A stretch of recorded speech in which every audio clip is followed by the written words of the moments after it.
الآن الإمام الصادق كان آية في ذكائه، بحيث أن حادثة تاريخية، المسجد أرادوا أن يوسعوه توسع في المسجد النبوي، فأمر الوليد بن عبد الملك عامله عمر بن عبد العزيز اللي يسمونه الخليفة العادل، أرجع فدك إلى الإمام الباقر بعد، ورفع الشتم عن أمير المؤمنين. 80 سنة يشتم علي وين؟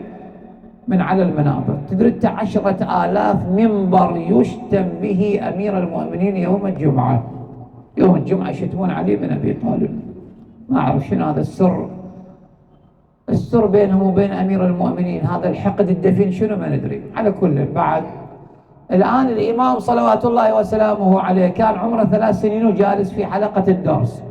بعد ما عمر بن عبد العزيز يعني أكمل فرد نسبة عالية 80-70% إنجاز العمل، إجا هذا حتى يرى العمل. يقول فدخل فرأى الإمام الباقر يلقي درسا من على المنبر. الإمام قطع الدرس كرامة أو تكريما لهذا الرجل النكرة.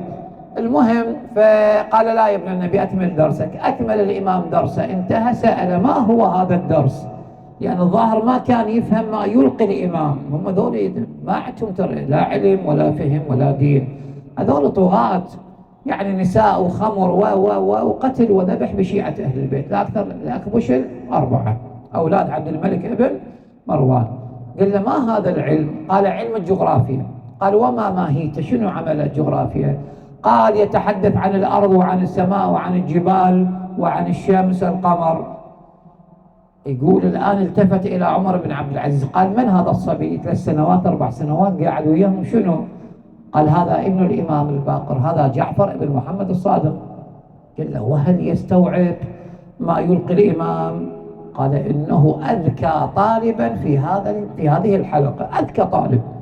إن طلاب ينامون بالدرس بحلقة الدرس، ينايم بالأخير مثل عندنا بعض المجالس بالنعي يقعد أثناء المحاضرة نايمين، حاط راسه على الحائط ونايم، في وقت ما تبدأ اللطمية يفز، النعي يفز، وعندنا هكذا.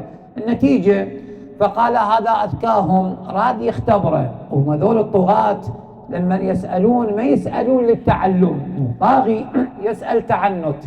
يعني ورد في الرواية عن النبي سلوا تعلما ولا تسألوا تعنتا. سألوا تعلما، سأل. قال بني ما اسمك؟ قال جعفر ابن محمد الصادق. قال زين يا جعفر ما المعز؟ قال هذا ليس اسما لأحد، إنما هو اسم لمجموعة من النجوم تسمى ذو الأعنة.